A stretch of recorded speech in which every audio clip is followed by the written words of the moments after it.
All right, so we made it to the end of the season. We're in the conference championship now. Pasadena versus South Dakota. The winner of this game decides who goes to the playoffs of the Pac-12. This is going to be a really exciting one. We already see CJ Smith doing his thing, getting a first down and more and touchdown. So that puts it up 7-0 already on the Pasadena Honey Badgers. And we're going to see if Sorbsy can answer back that touchdown. He does. He gets a nice little first down gain, looking real poised and comfortable in the pocket. One thing is, South Dakota is not really known for their D lineman pass rush, so this is going to be great for the bad O-line that they've had to deal with in Pasadena. Back-to-back receptions for Mr. Boardingham here. He's been a really big threat this season, and even though he probably might not get this recognition, oh my God, Jamil Charles, he's still a great tight end and probably the best tight end in football for the last 2 seasons now. Peter Kin makes a nice move, making it 7-7. CJ Smith gets this jet sweep pass, and he goes all the way. I mean, beautiful blocks, nice cut, and he's going to go make it 14-7. That's really a great offensive play call to run, especially when you see that man blitz absolutely perfectly dialed up there. Sorbsy going to roll right here on 2nd and 9, trying to get something here, and he does. He gets Macer for a huge gain. And after Macer gets it, a similar play, they roll out to the right again. Sorbsy trying to find something. He sees the guy on the right pylon, but he doesn't want to risk it, so he just takes the sack here. He rolls to the right once more and throws a questionable ball, but it's batted up, and Matt Penny gets the touchdown. I mean, this is what I'm saying. Like, what even is that? You know, you just get a batted pass, and it turns into a touchdown.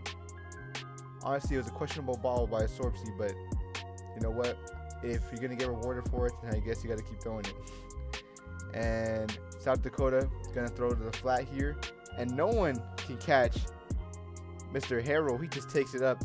And, you know, we've seen Harrell do some great things against Pasadena last season, but we had no idea that he was going to be doing this type of impact in the conference championship, as Sorbsy and Macer get another catch there. They're having their connection be a little bit more bonded, because those two haven't really hooked up that much during the season. So it's surprising in the biggest game of both of their careers and season that they're going to start hooking up some big plays here.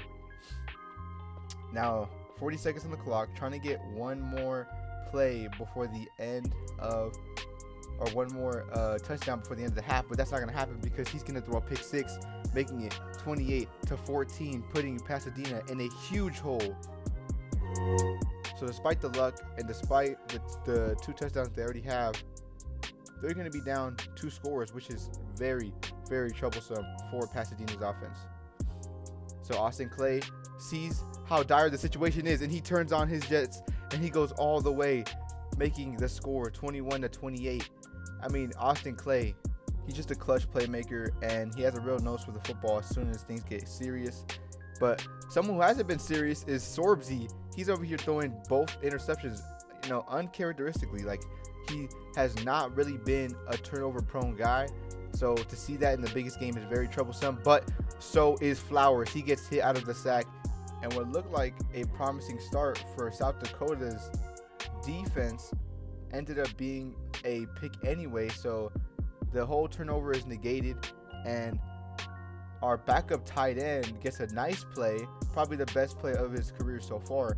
And Jamil Charles gets his angle route and goes all the way for 20 yards, making it a very comfortable introduction for this Pasadena offense in the second half here, as a very, very bad miss from Sorbsy. I mean, Sorbsy, I don't know if he's having little second thoughts or, you know, cold feet about this game, but he has to buckle up, and that's exactly what he does the next play, throwing a dot to Peter Kin and a run by Jamil, making this tied up 28-28. CJ Smith sees the touchdown. He's like, you know what? We're going to have to answer here. So even though Flowers is a little bit chilly from that interception, he's still going to throw this dime to Malik Clark, and Malik Clark is going to go all the way, making it 35-28. Both defenses have been terrible, but both offenses have been firing on all cylinders besides the turnovers. So we're going to see, is it going to be a shootout, or is it going to be a defensive masterclass in the fourth quarter? We're going to find out. But we haven't even hit the fourth quarter, because in the third, we still have Boardingham catching a pass and going all the way up the sideline down to the 20-yard line, giving another chance for Sorbsy to get in this end zone. That's exactly what he does, because he throws a laser through two safeties to Peterkin, making it 35 to 35, and 34 to 35, and they go for two, getting it, making it 36 to 35, making Flowers have to get this touchdown, or have to get a score at least, because it's going to be up by one, giving the pressure on them. So I wonder, what is Flowers going to do? They send a blitz on a play action because they knew it was there, but didn't matter because they still got the first down on third. And after a nice run by their gadget receiver at running back, they go all the way for the touchdown, making it 43 to 36 here in the fourth. 2 minutes and 40 seconds left. Absolute masterclass of a play call, getting everyone to get flushed out, calling the halfback screen, getting Jamil open, and Peterkin to end it off. So a 12-second drive, one of the fastest drives of the whole season in Pasadena's season, and probably in South Dakota's defensive season either. And it doesn't matter because Clay gets the screenplay and he goes all the way down. He's looking like he wants his fast drive as well. And then he gets a similar play, but they get stopped. So they go on 4th and 3, calling their money play. Seeing a wide open man in the corner, and Flowers cannot get it done. So 43 to 43, what are they going to do?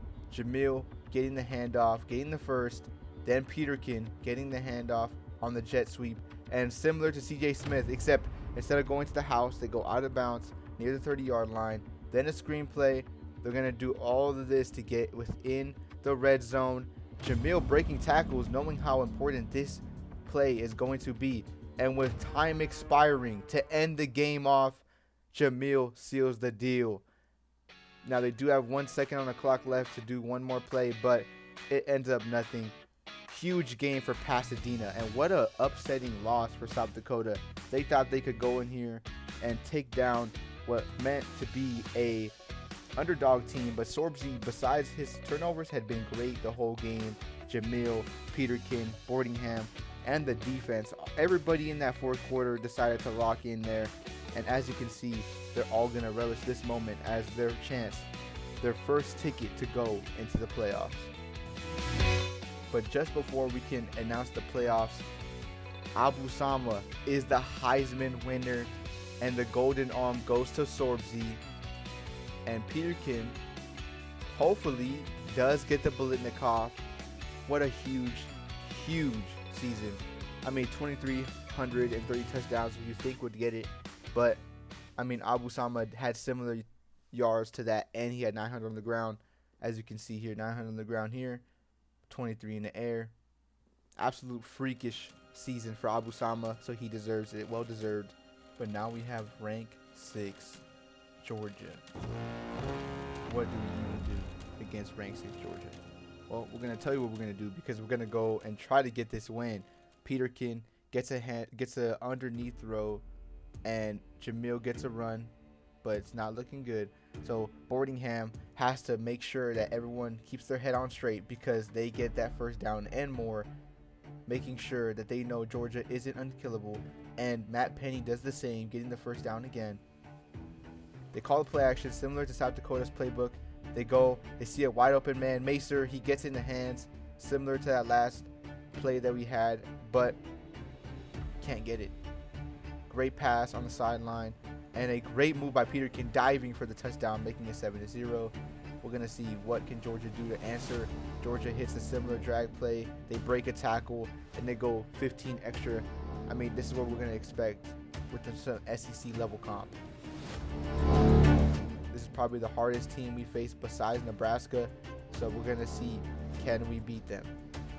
Defense looking strong here, getting a sack, putting them in 2nd and 22. On 2nd and 22, they go and try to hit a flat play instead of the deep route.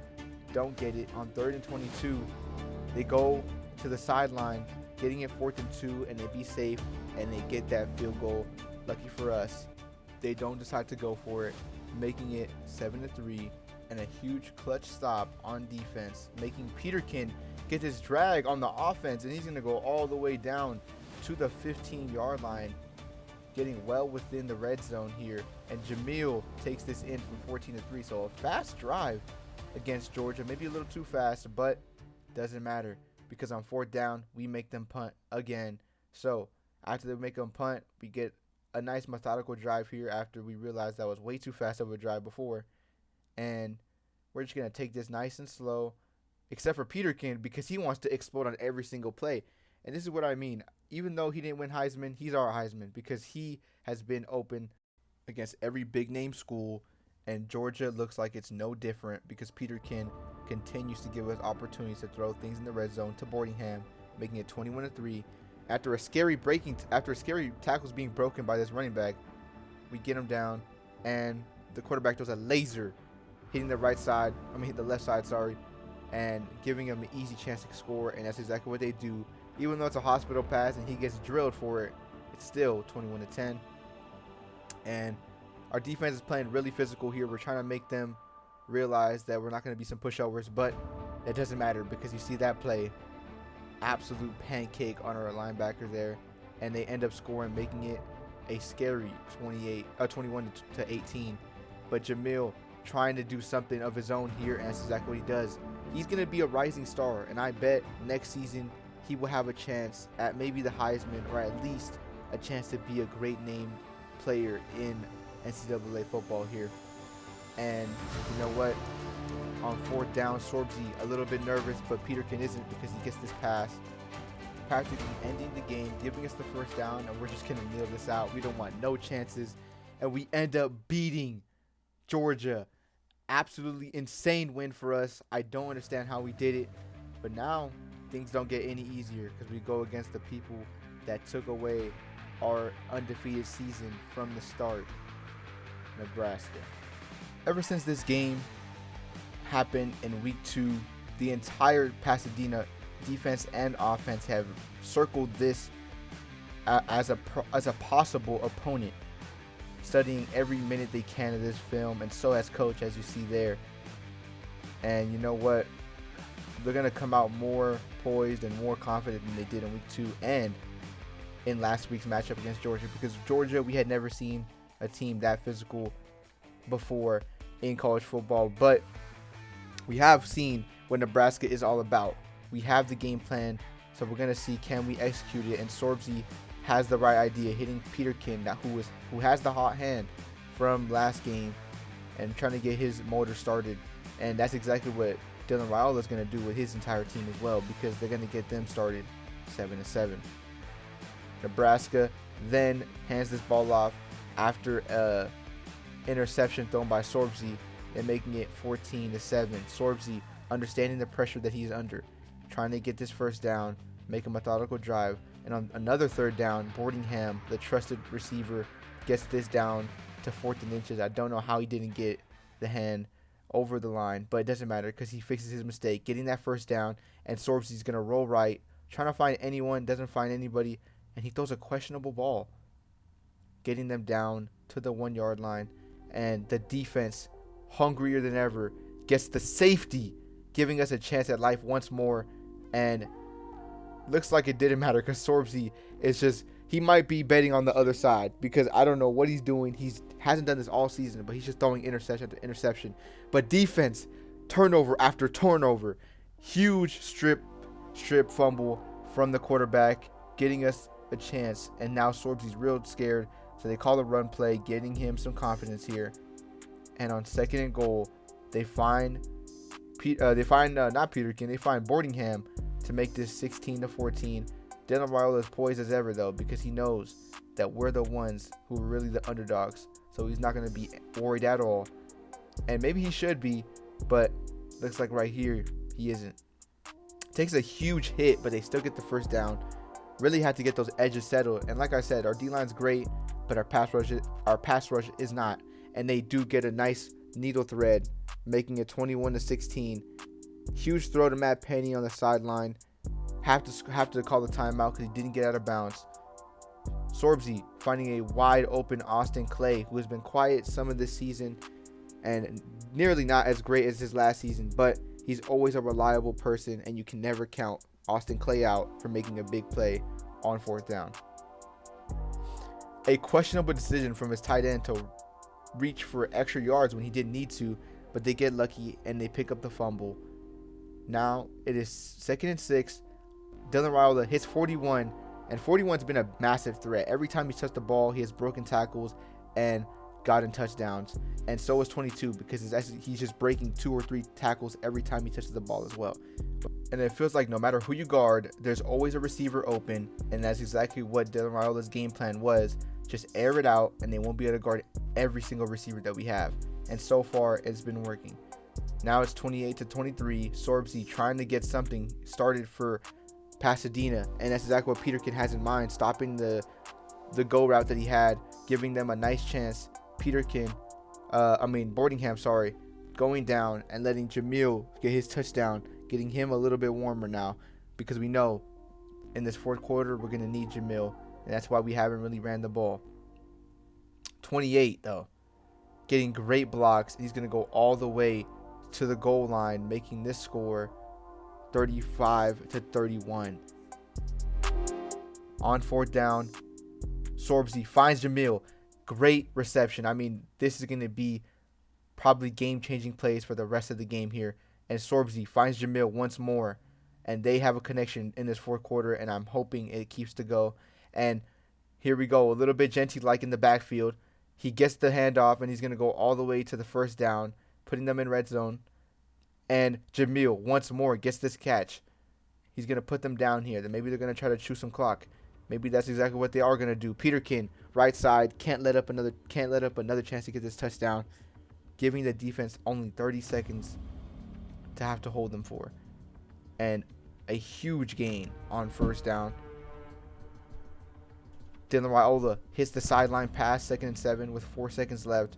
The threat of them should be over, but they commit a PI, giving them a perfect chance to tie this game up and go into overtime. Everyone's going to shake their hands. All the captains there. Sorbsy trying to get his first semifinal win. And Jamil, that's exactly what he has in mind as well, because he gets the touchdown within no time. First play, first touchdown. But Dylan Raiola has a similar thought in mind, because he is going to get to 2nd and goal very quickly as well. And he's going to hit a wide open running back, making the same score up 45-45. They're on offense again, and they go hit this running back, getting some nice yards, putting him down on 2nd down, but he fumbles. Luckily, he fumbles out of bounds, so it's still 2nd down. And a huge throw between safeties makes this score 53-45. I'm not very confident in Sorbsy's ability to really have a shootout with Dylan Raiola, but you never know. We've had some better luck in previous games, so you never know what we can do here. Sorbsy trying to get something here, and Jamil trying to reach for it, but he doesn't. Still gets the first down nonetheless. And Sorbsy rolling right, and he's going to take it himself in, making it 51-53. Now they have to get this 2-point. And Peterkin wide open, trusted hands, 53-53. Sorbsy had to go right back on offense. And Jamil, huge throw and huge catch, making this another chance for them to stop them, but they don't. So they go back to back on 2-point conversions, and that's exactly what they do. So now Sorbsy's feeling the pressure here, but it doesn't matter because he has to be poised. He has to win. So they had to get that one, making it 57, and they get another, making it 59. Dylan Raiola is expected to do the same, and that's exactly what he does because he gets 59. They hand the ball off, and he gets 61.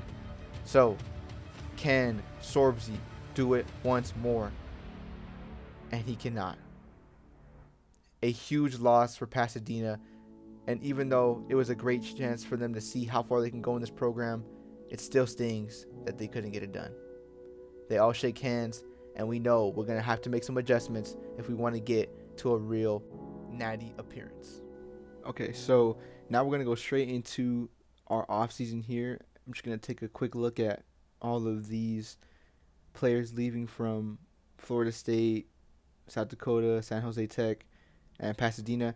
And now I'm happy to announce that San Jose Tech, the person who's going to be playing, is actually going to be here now. So we're going to see some San Jose Tech footage as well. But before we can get into San Jose Tech things, we're going to see that we get all of our recruits here. This is everything that we got from the transfer portal. So Honestly, we got a pretty big haul of players. Not as crazy as last year, I would say, but definitely still important and impactful. So can't really complain about that. Ryan Niblett is going to be one of those fast receivers, and Ryan Pugsley is going to be the guy that kind of has to get it done for our team. You know, I'm kind of scared that he won't be as good as Sorbsy, but we're going to hope that he can just do at least enough to not hold back the team. I'm not looking for no, superstar playmakers like I am, but I can't complain if it's just someone who at least gets the most out of our offense as possible. And then you just can see the dev traits if you want to see them. You can just see them. We got a lot more stars than I anticipated, to be honest. We got a lot of stars. We got a lot of impacts. Not many normals, but we didn't get any elites this season, I'm pretty sure.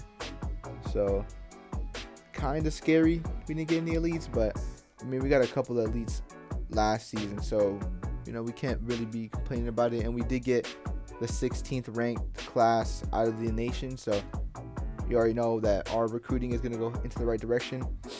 That big 5-star that we got that has platinum 50-50, we're going to put him at tight end. We're going to put this athlete at DN. I think he's going to be a really good guy to have. Pascal to impact, even though in my opinion Pascal's been really a liability on the team, but we're just going to go past that. Dakaya Banks has been really good though. Really good. Besides him being kind of slow, him being a 6'5" dude and still getting around, pretty good. Peterkin to a star, that is huge, absolutely big. And we're just gonna, you're gonna see some of these upgrades here. We maxed out our linemen from last season. We maxed out our new recruited safety, Mr. Gill, and Keegler, bro. He turned into a speedster. Vasek hitting 99 power moves. What a big jump that he's had. And Austin Clay, everyone's favorite. We already maxed out his speed last season, so we're just going to do some upgrades to his hands and some elusiveness things. But still really big upgrades, and I'm hoping that by senior season we can get him drafted, because he's been a really big part of our offense, and I want him to continue to be great in the league here. Pugsley, again, try to upgrade him. Going to go back to Charles real quick. Jamil Charles, sorry. I thought I was looking at Keegler. Yeah, Keegler, really good, but Jamal Charles turned into a speedster as well. And you already know what he was doing with 94 speed. Imagine with 99 or 98. And Peterkin also gets that 98 treatment, and he gets platinum takeoff. So hopefully he has a ginormous jump. But, I mean, he already had a big jump. I mean, 2,200 yards is already a lot. And 115 skill points for Matt Penny. So we're going to get a lot of upgrades here. Going to get that 50-50 up. He doesn't have the ability to get takeoff, so I'm hoping that next offseason maybe I could try to see if I could change his position and change it back, and hopefully he can get into like a contested deep receiver or whatever. But like I was saying about the conferences, we're going to change it up here. We're not all going to be in the Pac-12 anymore. We decided it's going to be much more efficient for us to be in different conferences. So San Jose to the MAC. I'm in Big 12, ACC is Florida State, and Pac-12 is still South Dakota. So that's going to be the end of this video. Hopefully you guys stay tuned for Season 3, and you already know Pasadena is going to get this ring.